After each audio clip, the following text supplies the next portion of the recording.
The shoulder of the road was narrow, uneven, soaked through with the kind of cold that didn't come from temperature. It came from being outside too long without anyone asking why. The girl walked with her arms crossed tight, backpack slung low, one strap fraying where it had been tugged too many times. Her hoodie was soaked through.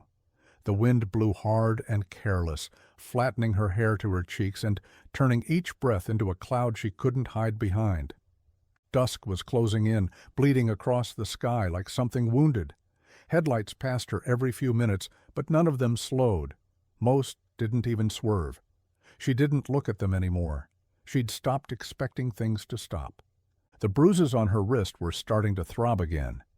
She tugged the sleeve down farther, like that would help, but the fabric was already stretched thin. The road curved ahead, just enough to keep hope around the bend. Her shoes were soaked, soles nearly worn through.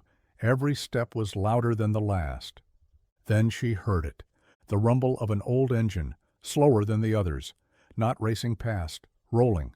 She didn't turn around. The truck pulled up beside her, a battered blue Chevy, rust curling along the wheel wells, one headlight flickering like it hadn't decided whether it still worked.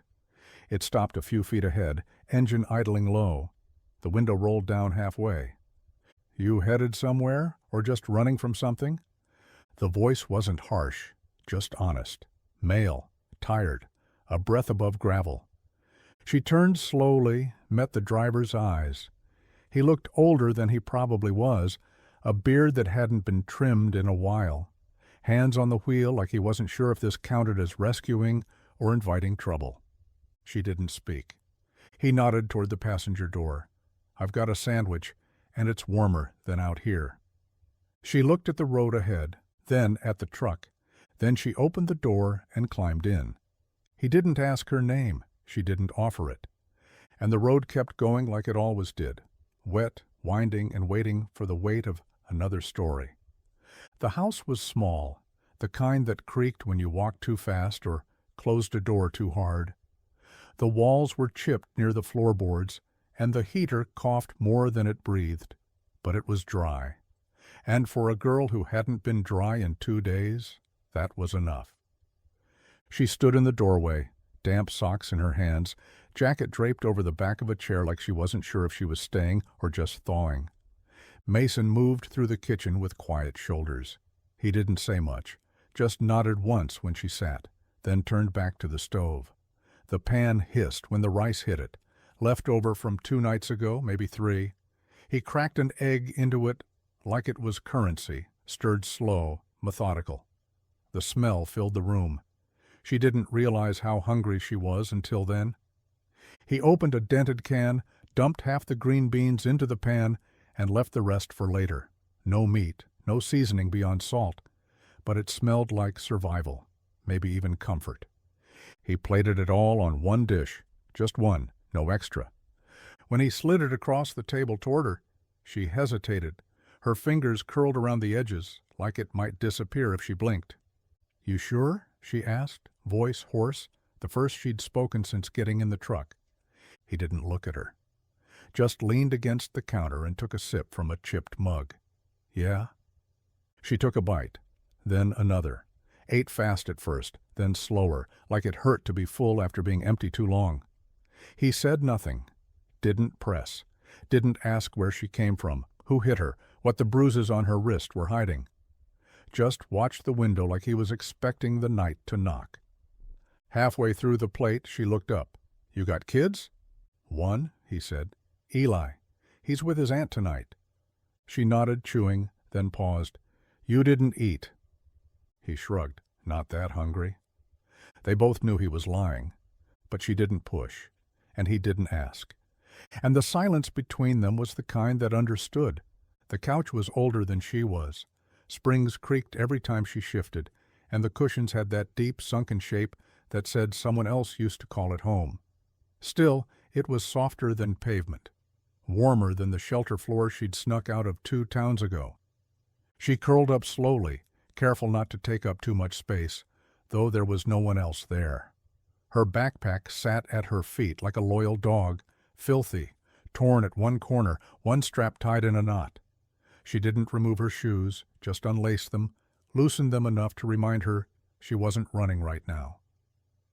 Mason didn't say much after dinner, just showed her the couch, offered a towel that smelled like clean laundry, not fabric softener, and pointed toward the bathroom like it was a map she could choose to follow or not. He didn't press, didn't ask. He just gave her space. She hadn't said good night.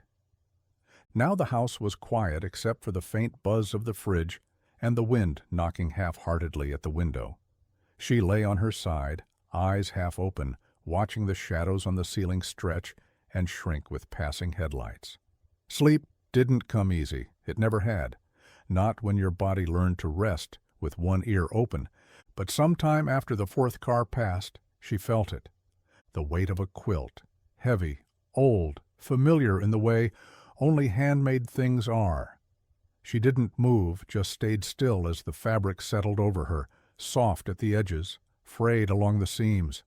It smelled faintly of cedar and something deeper, like time, like someone's grandmother had made it when love was something stitched, not spoken. She didn't open her eyes, but she knew it was him. His steps were slow, careful. He didn't tuck it tight, just draped it, like he wasn't sure if he had the right. Then she heard him walk away. No good night, no words.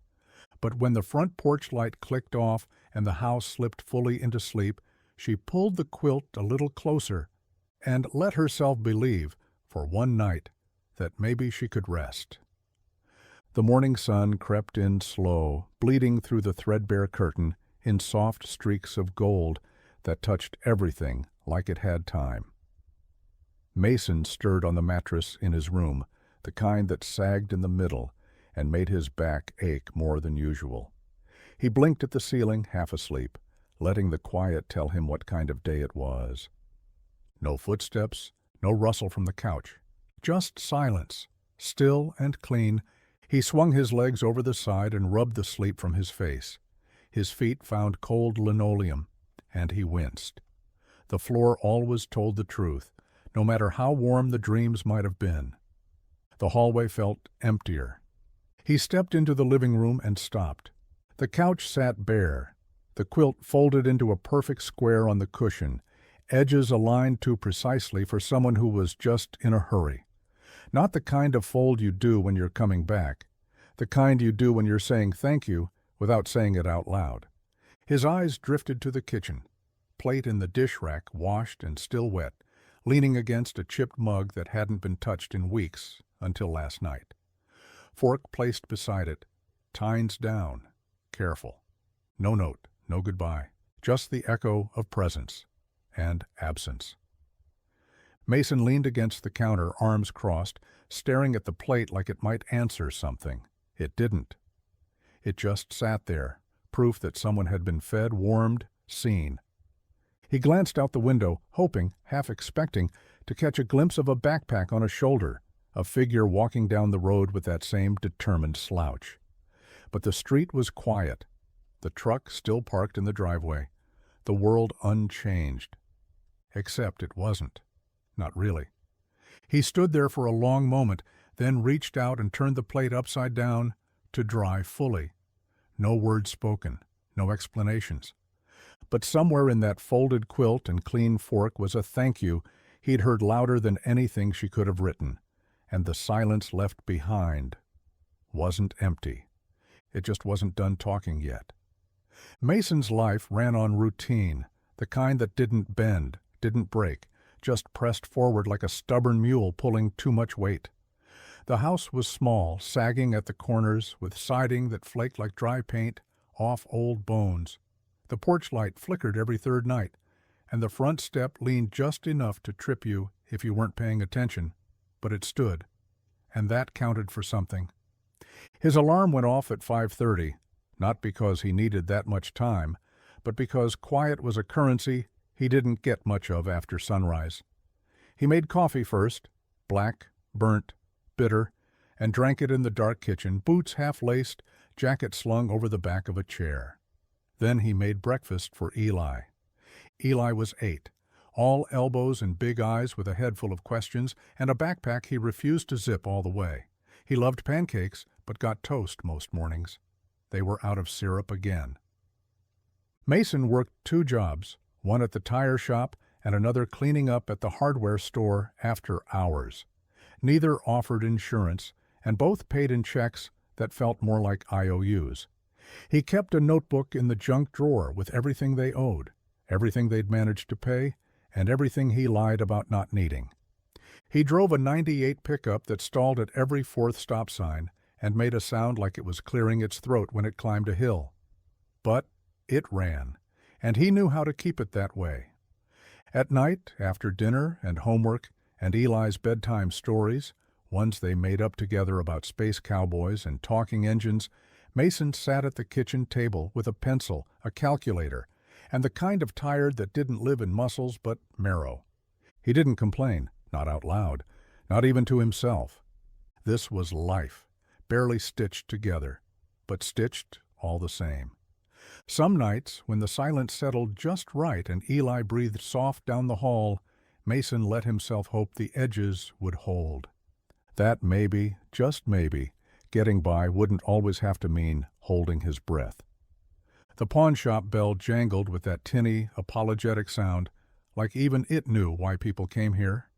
Mason stepped in slow, his guitar case hanging from one hand like a dead weight. The floor creaked under his boots. The place smelled like dust and lost promises, old speakers, wedding bands, tools that had changed hands too many times. He didn't browse, didn't stall. Just walked up to the counter and set the case down with a soft thud. The clerk was an older guy with bad posture and good memory. He looked at the case, then at Mason, then back at the case. "You sure?" he asked. Mason nodded once. "Need a week's groceries?" The man didn't haggle, didn't offer condolences, just opened the case, gave a slow whistle under his breath and slid a form across the counter. Mason filled it out in silence. The guitar had been his father's, maple body, warm tone, the kind of wood that held songs even after the strings had gone quiet. Mason hadn't played in years, not since Eli was born, and things got complicated. But he kept it tuned, just in case. Some nights, when Eli was already asleep and the house was too still, he'd sit in the dark and play under his breath, just enough to remember. Now it was gone.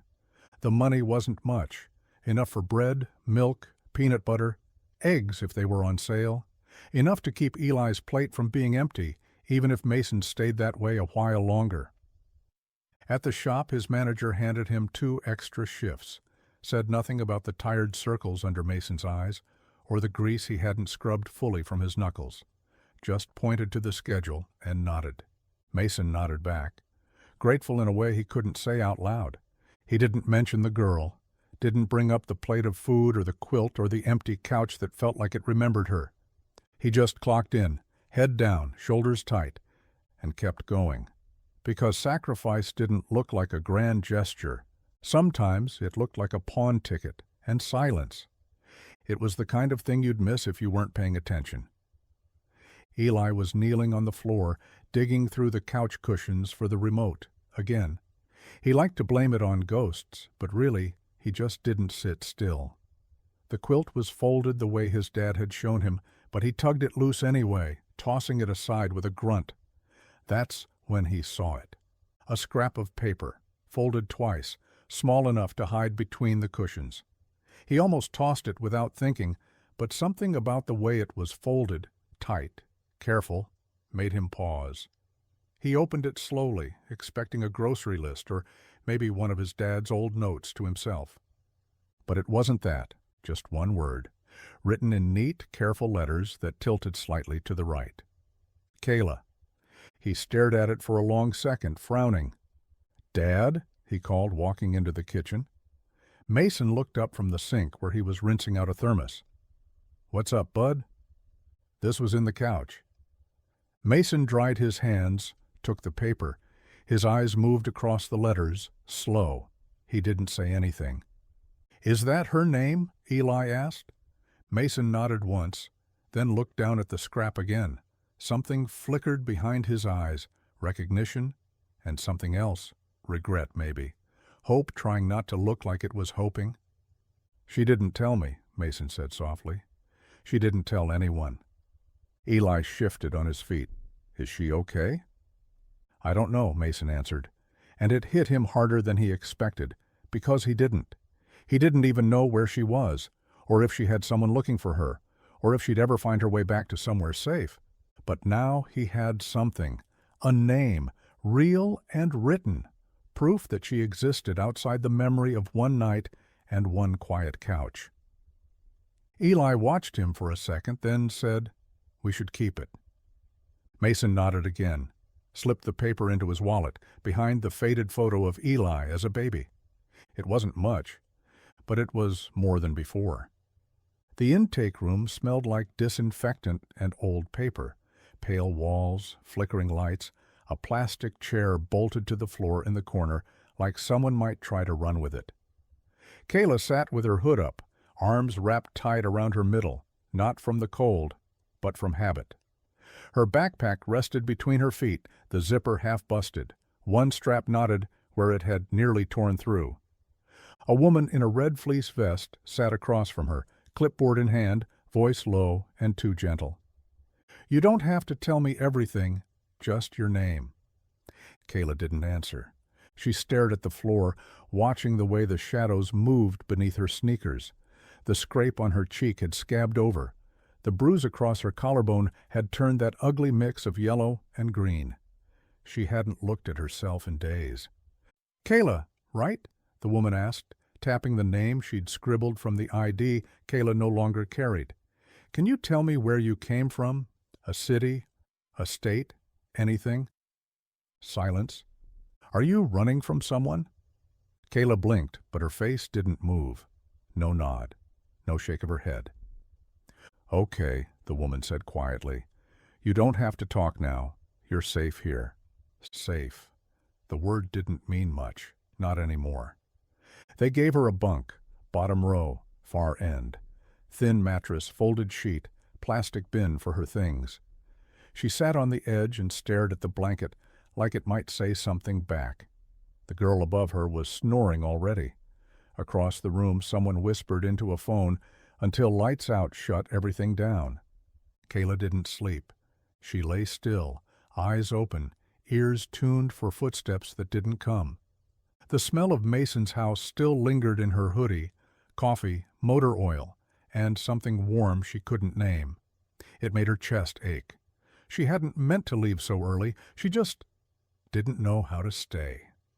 In the dark, she reached into her backpack, pulled out the folded drawing Eli had given her, a rocket ship with a dog in the window, and the words, "Safe Flight, Space Girl." She held it tight and waited for morning. The segment came on between weather and sports, just after the forecast called for rain, and before anyone cared about the high school football scores. A human interest piece, they called it, something soft to balance the headlines. Mason didn't usually watch the news, not unless Eli had the remote and the cartoons were over. But that night he was too tired to get up and change the channel. Eli had fallen asleep on the couch with his socks half off and a book open on his chest. The house was dim, quiet, the kind of stillness that didn't ask anything from him. So Mason let the anchors drone on while he sipped the last of his coffee. The segment started simple. Grainy footage of city streets, shelter footage, a voiceover about lost kids and second chances. He barely paid attention until he saw her. She wasn't looking at the camera, just sitting in a folding chair, hoodie pulled halfway up, hair tucked behind one ear like she was trying not to be seen. But Mason knew that face. His coffee hit the table too hard. Eli stirred in his sleep. The reporter said her name. "Kayla, 16, came through the Midwood youth shelter last month. She wouldn't tell us where she came from, but she did tell us what she was running toward." They cut to a clip of her speaking, voice soft, measured, careful. "Sometimes people don't ask questions," she said. "Sometimes they just hand you food and let you sleep. That night, it saved me." She didn't say his name, didn't say where, but Mason knew. The screen flickered to a graphic. National Runaway Prevention Month. Resources, hotline numbers. Then it was over. Just like that. Mason sat frozen. The TV hummed back to life with a car commercial he didn't hear. The coffee went cold. He looked over at Eli, still breathing slow on the couch, still unaware. Then he looked back at the screen and whispered the only thing he could manage. "She's alive." The television lit the living room in quiet pulses, blue, then white, then the soft fade of Kayla's face in profile. Mason didn't move, didn't blink. The coffee in his hand trembled slightly, the rim of the mug tapping once against his thumb like a metronome for the rising panic in his chest. Her voice was calm, controlled, but beneath it was something he recognized too well, someone holding herself together with thread and grit. She spoke like the words cost her something, and he could feel every one of them land. Across the room, Eli sat up slowly, rubbing sleep from his eyes, his little voice cutting clean through the thick quiet. "Dad," he said, pointing at the screen, "that's the girl from the couch." Mason's heart stopped for a beat. Eli was still staring, brow furrowed in the way he did when he was trying to solve something too big for his age. "That's her, right?" Mason nodded barely. "Yeah, buddy." "She was nice," Eli said. "She helped me draw rockets." Mason didn't answer. His eyes were locked on the screen as the segment faded out, Kayla's voice, her name, the words Midwood Youth Shelter flashing in clean white font before the anchors moved on like it hadn't just shattered something. He set the mug down slowly. His hands were slick with sweat. "I didn't think we'd see her again," Eli said, now fully awake, watching his father instead of the television. "She didn't say bye." "No," Mason said softly. "She didn't. But she left her name. She left the plate clean, the couch folded, the quilt tucked just so. She left, but she'd also come back, in a way he hadn't expected, through a screen and a story and a voice that still carried the weight of that one quiet night. Mason stood suddenly, walked to the window. The street outside was empty, just the hum of distant cars and the quiet ache of something unfinished. Eli pulled the rocket drawing from the fridge and sat with it in his lap. "Can we find her?" he asked. Mason didn't turn around, but he said, "We can try." The Midwood Youth Shelter sat behind a chain-link fence and a peeling blue sign, the kind of place that looked more like a repurposed clinic than a haven. Mason parked just past the curb, hands tight on the steering wheel, heart thudding with something he couldn't name, hope, dread, maybe both. Eli's drawing sat folded in the passenger seat, the creases worn soft from how many times Mason had run his thumb over them. He stepped out into the wind, tugged his jacket close. The air tasted like rain that hadn't fallen yet. Inside, the waiting room was pale and quiet, chairs lined up like question marks. A tired woman sat behind the front desk, her sweater pulled high around her neck, eyes already apologizing before he even spoke.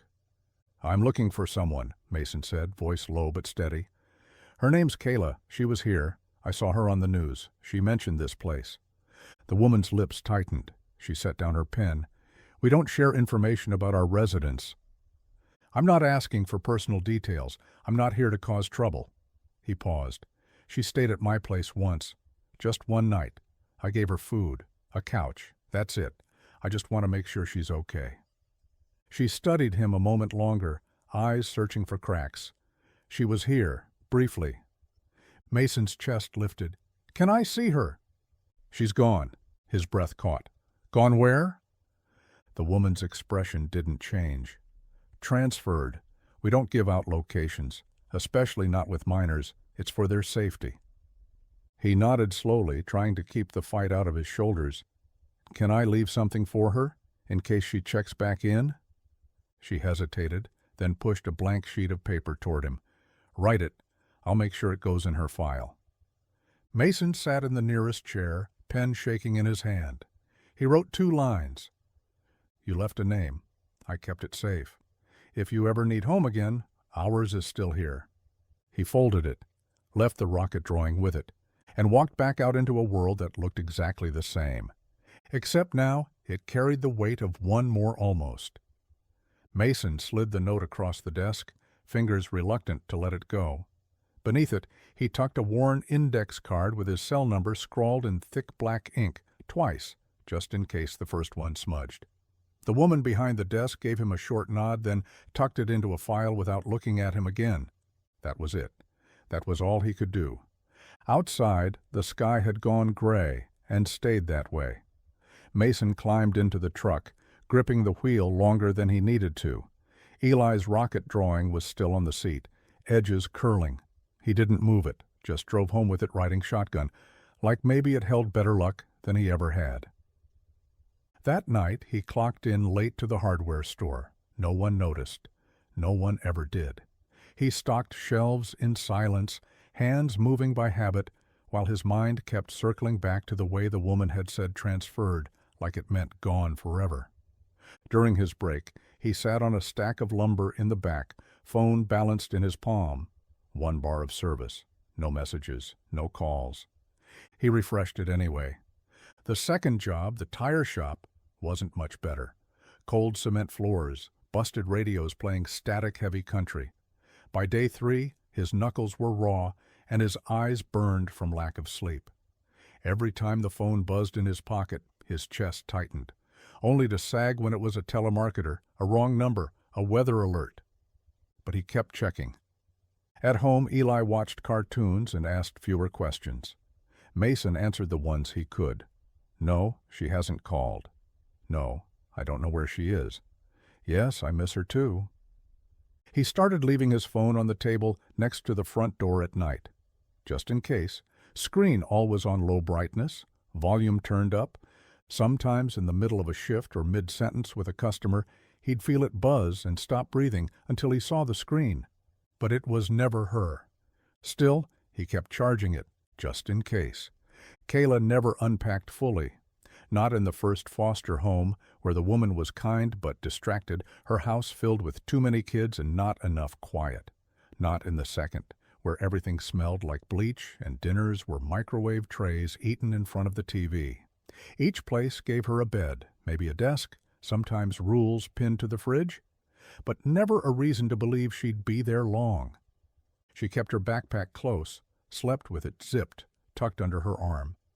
Inside, beneath a folded hoodie and an old dog-eared library book, was a photo, crumpled at the edges, slightly out of focus.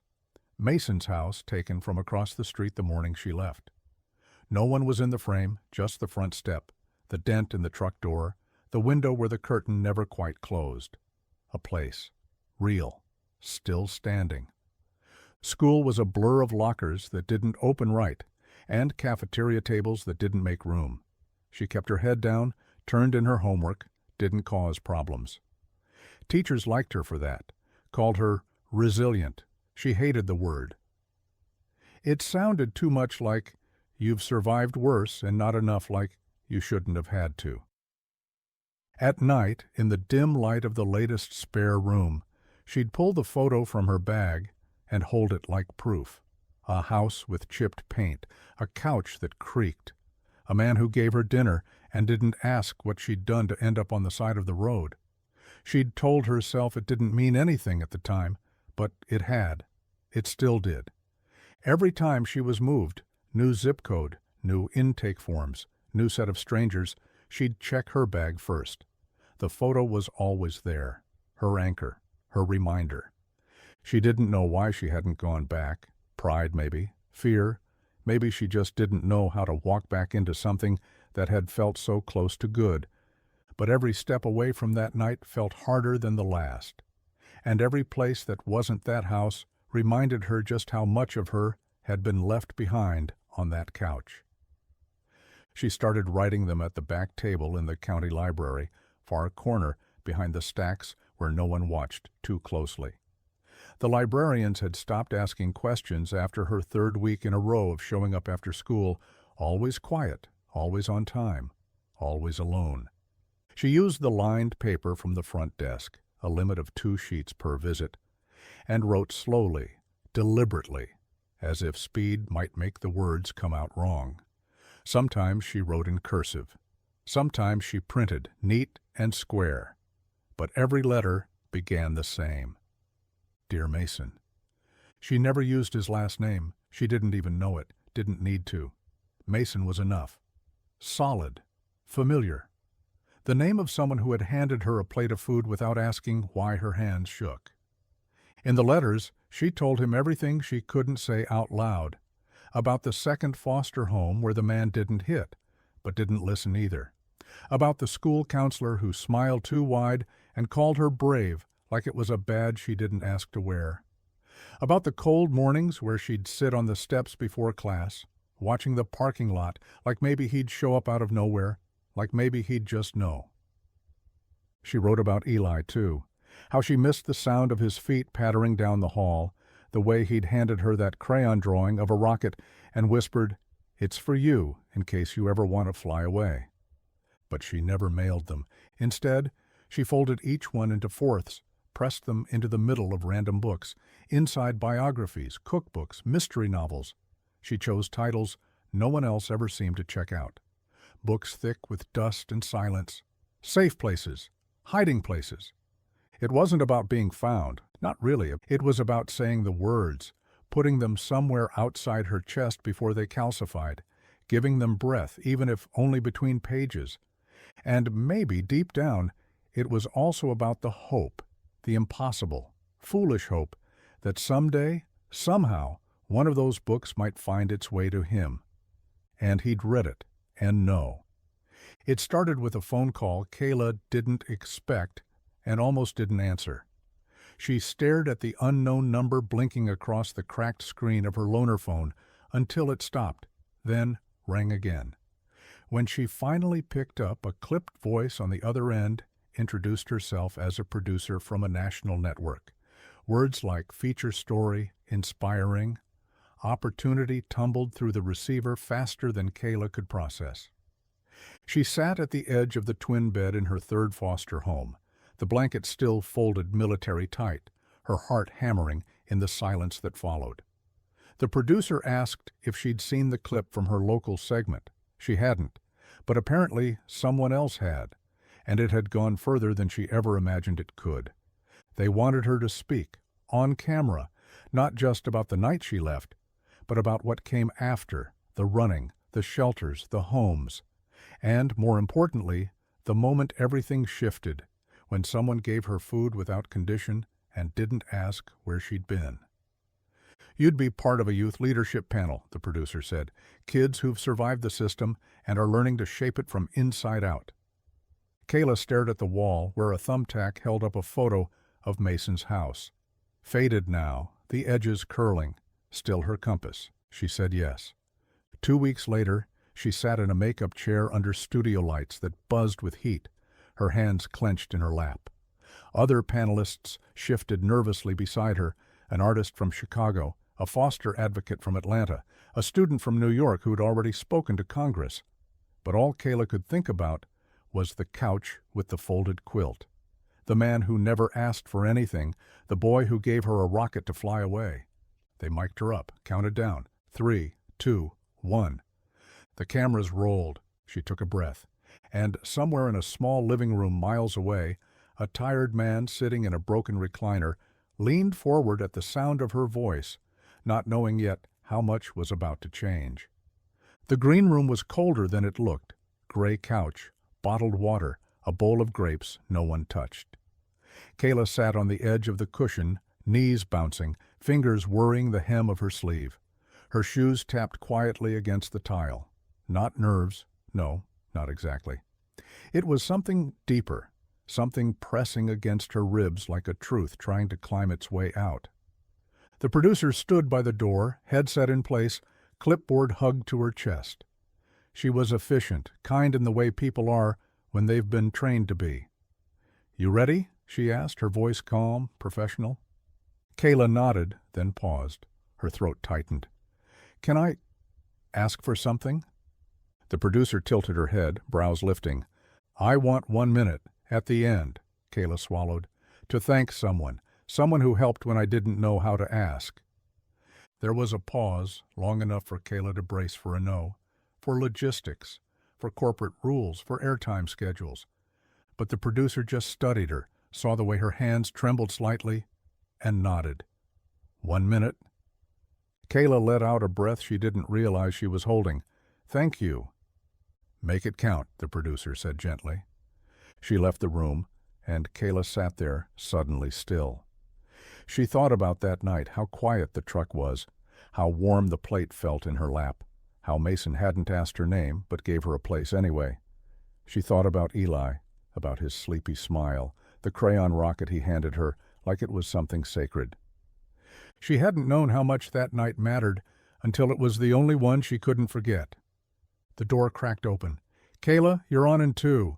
She stood slowly, heart racing now, not from fear but from the weight of what she was about to say out loud for the first time. The stage lights would be bright. The room would be full. But that minute, it would belong to her, and to the man who shared his last meal like it was enough for 2.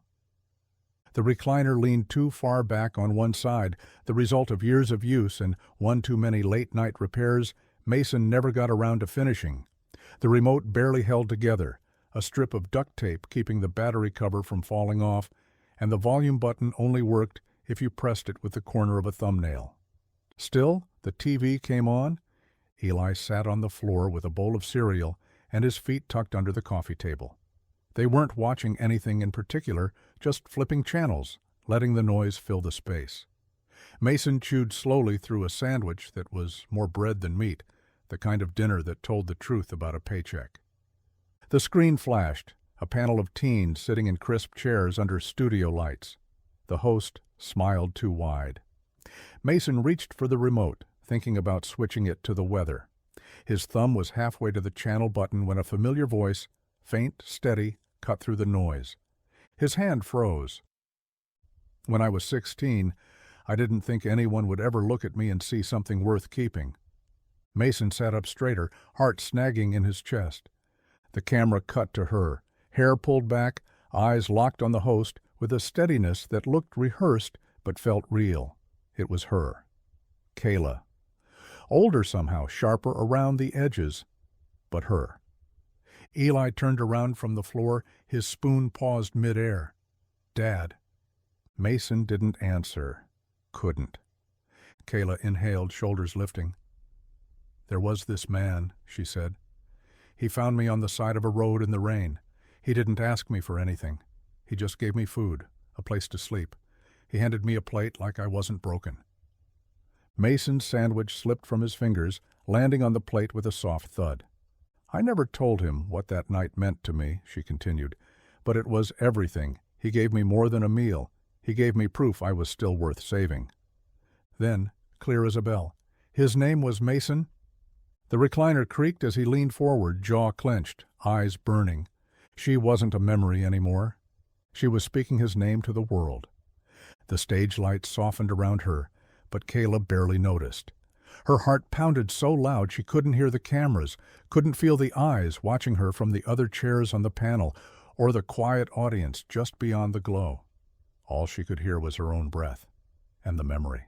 She looked straight ahead, past the host, past the teleprompter, into the lens, like maybe somehow he was on the other side. "He gave me more than food," she said, her voice steady now. "More than a couch and a warm place to sleep. I didn't even tell him my name, and he still made me feel like I mattered." A hush fell in the room. Not dramatic, just full. People weren't shifting, not blinking, just listening. She could see it in her mind like it was happening again. The chipped mug, the plate, filled even though she could tell it was the last of what he had, the way he didn't press when she flinched, the way he just saw her. "When you've been running for a long time," she said, fingers knotted together in her lap, "you start to think you don't exist anymore, that you're just passing through, like a ghost nobody sees and nobody misses." Her voice caught there, but she didn't stop. "But that night, he looked at me like I was real, like I was still here, and that," she added, blinking hard, "that saved me." A pause, not for effect, just breathe. She nodded once, almost to herself. "I still don't know why he stopped his truck, why he gave me his only meal, but I think maybe he knew what it felt like to be invisible, too." The host leaned forward, voice gentle. Do you know if he ever heard this, what you've shared? Kayla smiled, the corners of her mouth trembling. I hope he did. She looked into the camera one last time. Because I want him to know, he didn't just feed a hungry kid. He reminded her she was still worth the space she took up in the world. And somewhere, in a sagging chair held together by tape and quiet stubbornness, a man gripped the arms tight and wiped his eyes with the back of his hand, trying not to fall apart in front of his son. She hadn't planned to say it, not out loud, not like this. Kayla could feel the tremble working its way up her throat as the host leaned in, voice soft but pressing. If you could say one last thing to him right now, what would it be? The lights weren't as hot as they had been, or maybe she just didn't feel them anymore. Her pulse was too loud, her palms damp in her lap. She took a breath, then another, slow and shallow, the way she'd learned to do when her knees felt like they might give out. She thought of the couch, the quilt, the sound of Mason washing a single dish in a too-quiet kitchen while she pretended to sleep. How he'd walked past her, like she was just another part of the house, not something broken he was stuck with. He never pitied her, never tried to fix her. He just let her be. And that, more than anything, was what made her feel whole. Her lips parted, but her voice didn't come at first. The host waited. The audience was still. Then, finally, Kayla leaned into the mic and whispered, I think of him as my dad. Silence, real silence. Not polite, not planned. The kind of hush that settles like snow when something sacred's been said. Her eyes shimmered under the lights. She didn't blink. I don't know if he ever thought of himself that way, she continued, her voice unsteady now, cracking around the edges. But when I was out there, alone, afraid, not sure I'd even make it through the night, he made me feel like I had someone. She pressed her hand to her chest, not for drama, just to hold the weight of it still. He didn't ask for anything. He didn't try to save me. He just opened the door, made me dinner, called me kid. Her voice broke, and she didn't hide it. And I've been carrying that night with me ever since, because that's what a dad does. The camera didn't cut. The room didn't breathe.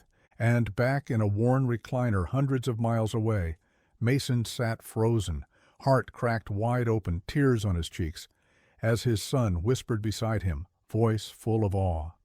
She chose you, Dad. The phone started ringing before the segment ended.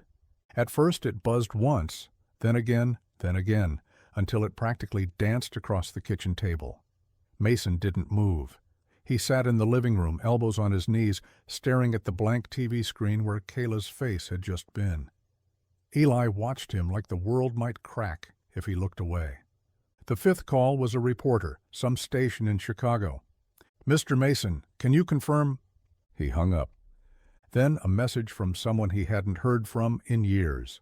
An old high school friend texting a screenshot of Kayla's face and the caption, "You see this?" Holy hell, man. Then a voicemail from a radio host in Austin, then another. The phone buzzed again. Mason reached for it like it might burn him. Unknown caller, no name, no city, just possibility. He stood up slowly, the chair groaning behind him, and stepped into the kitchen.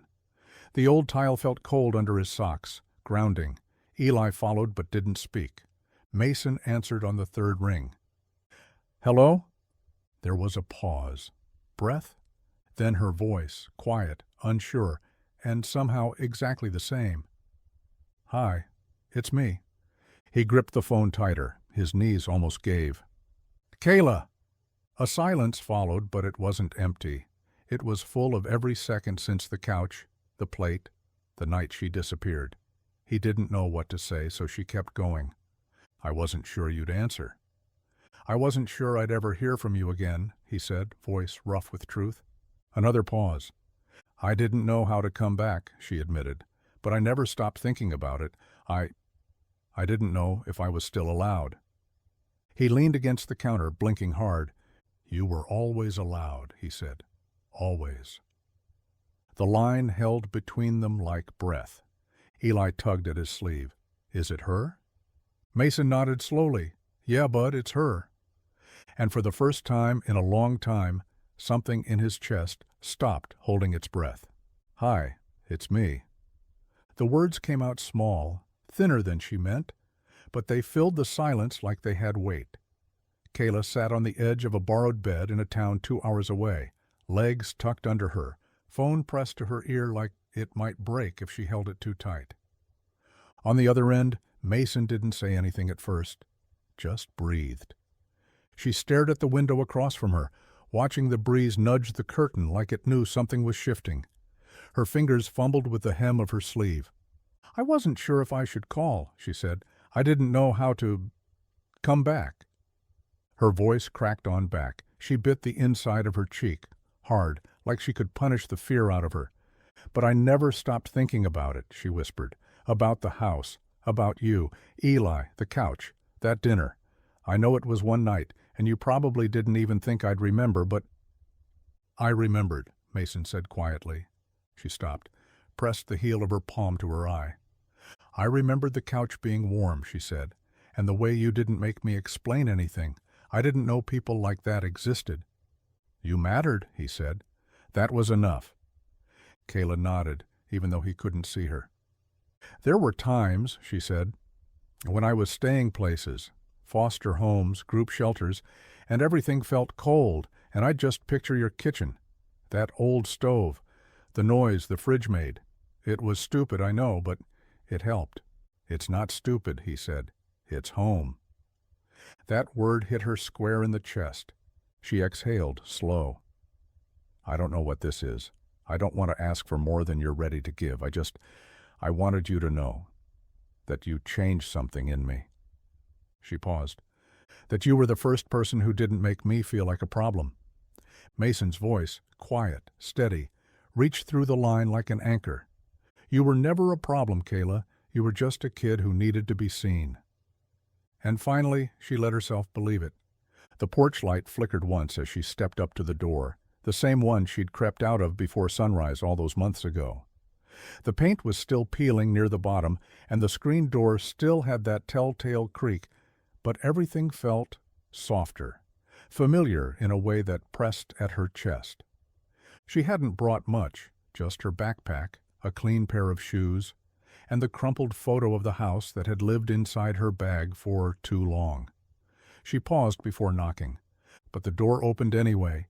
Mason stood there, dish towel in one hand, eyes just as tired, just as kind. Behind him, the smell of something warm drifted out, garlic maybe, or onions cooking down the way patient food always did.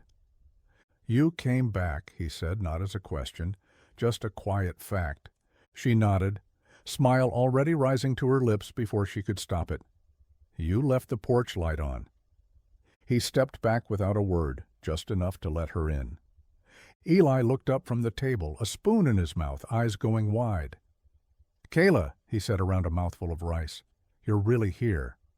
"I'm really here," she said, dropping her bag by the couch, the same couch, the quilt still folded neatly at the end. Dinner was simple, rice, beans, chicken, in a pan sauce that clung to the plate in just the right way. Eli talked enough for all three of them, his hands flying with each new story. Mason just watched, his fork moving slow, like he didn't want to look away too long. Kayla kept smiling. Every bite tasted like something more than food, like forgiveness, like memory made edible. When Mason stood to clear the dishes, she stopped him. "You forgot," she said, pointing to the pan. He blinked. "Forgot what?" "There's still enough for seconds." He hesitated, then chuckled under his breath. "Guess I never expected the table to feel full again." "It does now," she said, and when she went for her second helping, it was with hands that no longer trembled. The night had thinned to quiet. Dinner plates were stacked in the sink, soaking beneath warm water and a drop of dish soap that Mason would get to later. Eli had passed out on the couch halfway through a rerun, a blanket bunched around his knees and one sock falling off. The TV buzzed low, a soft hum that filled the silence like an old friend. Kayla stood in the doorway of the kitchen, hands tucked into the sleeves of her hoodie. She'd been watching Mason move around the kitchen, drying his hands, wiping down the counter. The ordinary motions of a man who didn't know how to stand still. She took a breath, but it caught halfway up her throat. He turned toward her. She tried again. "I was thinking—" Her voice trailed, then steadied. "If it's not too much, maybe I could stay. For a little while, or longer, if that's okay." Mason didn't answer right away. He leaned back against the counter, arms crossed, eyes soft. He looked at her the way he had that first night, when she was soaked, quiet, waiting for the next door to close. "You never left," he said. Kayla blinked. "What?" He nodded slowly. "You've been here since the minute you stepped through that door. Doesn't matter where you went. This place, this house, has had your name written on it since that night." She looked down, mouth trembling just a little. "Even after I disappeared?" "You didn't disappear," he said. "You survived. You kept going, and I never stopped hoping you'd come back." Her throat tightened, and this time she didn't fight the tears that slipped down her cheeks, silent, unannounced, but clean. "I thought about this place every day," she whispered. "I didn't know if I had the right to ask for it again." "You don't have to ask," Mason said. "Family doesn't knock." She crossed the room then, and he pulled her into a hug that didn't ask questions. It wasn't loud or cinematic, just arms around her, steady and warm. And for the first time, she let herself believe in the word, home. The drawing appeared on the fridge one morning, without announcement. No presentation, no proud unveiling, just there, taped slightly crooked next to the grocery list, and a faded photo of Eli in kindergarten with chocolate on his chin. Kayla saw it while reaching for the milk. She froze, carton in hand, her fingers going still. Crayon lines, bold and uneven, covered the sheet of printer paper in colors that bled over their outlines. A stick-figure version of Mason stood in the center, tall and wide, a smile stretching across his face. Next to him, Eli, with his signature spiky hair and a red cape, drawn flapping behind him, like always. But this time, there was a third figure, smaller than Mason, taller than Eli, wearing a hoodie and jeans, the sleeves exaggerated, the shoes big and boxy, brown crayon hair, a face with eyes that looked directly out. She was holding Eli's hand, and above the group, in blocky handwriting that curved slightly upward, "Me, Dad, and Kayla." No last names, no explanation, just her, in the picture. She stared at it too long. When Eli padded into the kitchen, hair a mess and socks mismatched, he didn't even look up from the cereal box he carried.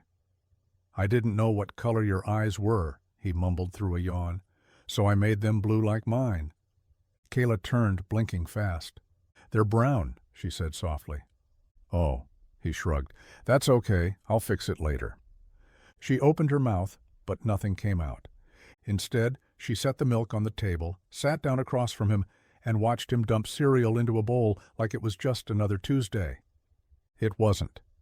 Because in that drawing, taped with one strip of yellowing Scotch tape, she wasn't a guest. She wasn't a visitor, she was in it.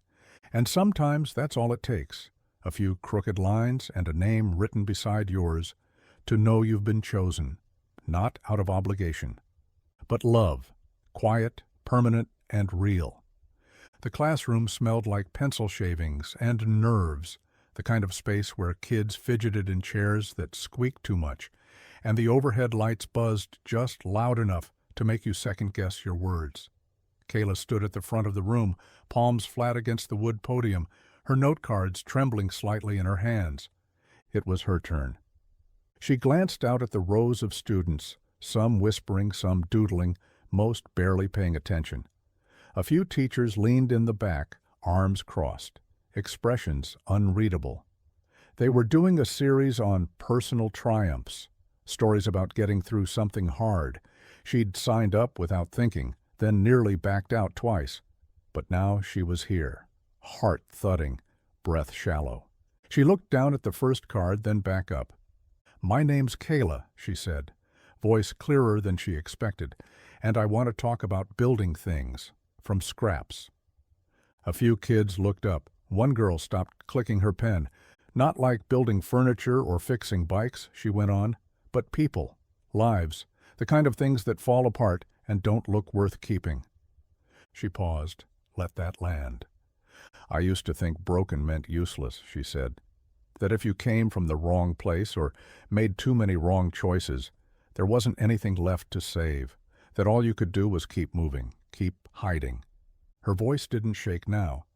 But then someone gave me a place at their table, not because I earned it, not because I explained myself, just because I was hungry and they had food, because I needed a couch and they had a quilt.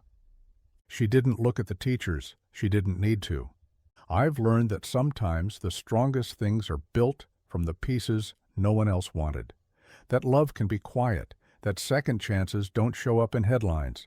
They show up in casseroles, in crayons, and someone remembering your name. The room had stilled. She folded her final note card, looked out at all of them. I'm not fixed, she said, but I'm not lost anymore. And for the first time, the silence that followed didn't scare her. It felt like belonging. Mason didn't even know the segment had gone viral until the mail started piling up. At first, it was just a few envelopes, one with no return address and a 20 tucked inside, scrawled in pen. She reminded me of my daughter. Then more came. Letters from strangers in towns he'd never been to, a teacher in Wisconsin, a retired mechanic from Oklahoma. One woman sent a homemade quilt, folded carefully with a note that simply said, "For Kayla." Then the emails came, routed through the school's admin office because Mason had never set up anything official. A college student in Seattle wanted to help with books. A nonprofit asked if they could highlight his story on their newsletter, and then someone sent a check. 4 digits, no strings. Eli opened the door one afternoon to a UPS delivery. Tools, new ones, still in boxes, wrapped in brown paper with the words, "Every fixer needs the right gear," sharpied across the side. Mason stood in the middle of the living room with a hammer in his hand and disbelief on his face. The roof had been leaking for 2 years, slow, steady, like it knew better than to collapse, but wanted to remind him it could. Now, with what had come in, he could fix it, for real, not with tarps or buckets. He could finally replace the shingles, the insulation. He walked out to the porch, sat on the steps, and stared out at the dirt driveway, like it might offer some kind of explanation. Kayla came out a few minutes later, holding a stack of letters. "You okay?" she asked. He looked up at her and nodded, slow. "Yeah," he said, "just didn't expect any of this." She sat beside him, set the letters in his lap. "They didn't send it for the story," she said quietly. "They sent it for the moment you didn't look away." He swallowed, blinking hard. She leaned her shoulder into his, familiar now, solid. The roof would get fixed. But it wasn't about shingles anymore. It was about the feeling rising in his chest, unfamiliar, sharp, and real. It was hope. And for once it didn't feel like too much to ask. The pen hovered for a long time over the signature line. Mason sat at the laminate desk in the back of the county office, the smell of coffee and paper and old air conditioning pressing in from every corner. A woman behind the glass partition watched patiently, fingers steepled over a manila folder labeled Kinship and Guardianship Petition. Her tone had been kind. Her eyes had been sharper, like she'd seen enough good intentions fall apart before the ink ever dried. Kayla sat in the chair beside him, quiet, her hoodie sleeves pushed over her hands the way she did when she wasn't sure what to do with her fingers. She hadn't spoken since they walked in. Neither had he. The forms had started simple: name, date of birth, proof of residence. The basics. Then the questions got harder. History, financial standing. Why now? Why her? That one stuck in his throat when he read it. Not because he didn't know, but because there wasn't a box big enough for the answer. Not just because she needed a place, not just because she stayed. Because she changed the way the house sounded. Because Eli's laughter came easier when she was in the room. Because the seat at the dinner table where he used to glance, empty, without thinking, was full now, and felt like it had always been meant for her. because kindness was how it started. But it wasn't just kindness anymore. "I can walk out," Kayla said, her voice small but steady. "If it's too much. You don't owe me—" He turned, cut her off with just a look, firm, unshaking. "I'm not signing this because I owe you," he said. "I'm signing it because you're mine. And you've been mine since the first night you rinsed that plate and folded the quilt." Her eyes burned then, so did his. He signed his name in a slow, uneven scrawl, the pen dragging slightly, as if the paper needed time to understand what forever meant. When it was done, he exhaled, and for the first time in years, the weight he carried didn't feel like burden. It felt like family. The morning was quiet. No interviews, no lights, no one asking for sound bites or staged hugs. Just the sound of a paintbrush swiping slow across metal, the bristles thick with white that dried fast in the late spring sun. Eli stood nearby with a rag in one hand and a cup of lemonade in the other, watching, like it was sacred work. Mason leaned over the mailbox, steadying the brush as he traced the letters. James had always been there, faded but strong. But now, just below it, in smaller but no less certain letters, Kayla James. The paint glistened, no flourish, just two names, side by side, like they'd always belonged that way. Kayla stepped out onto the porch, her hair still damp from the shower, sleeves rolled high on her hoodie. She saw it before he called her over, before Eli could point and shout with that grin that filled up his whole face. Her steps slowed. She came closer, eyes fixed on the name. Her name, no stage, no audience, just wood creaking under her feet, and the sun warming the spot where the ink used to be hers alone. Mason straightened, wiped his hands on a cloth, and stepped back. "Figured it was time," he said. His voice didn't wobble, but it hit her like it might have. She didn't say anything at first, just stared at it, the brushstrokes still wet and imperfect. Her throat tightened. "Looks good," she finally said. "Real good." "You should be on there," Eli added. "It's yours too." And that was the part that cracked her, because for so long she'd been passing through, borrowing names, borrowing rooms, holding herself just enough apart in case something broke. But here, under that name, on that box that caught the morning light just right, it wasn't borrowed, it was hers. She crouched beside it, ran her fingers under the still tacky paint, then stood, looked at them both, and whispered, "Home." No cameras caught it, no article would run it. But the world shifted on its hinge in that moment. Not loud, just enough, and that was all she'd ever needed.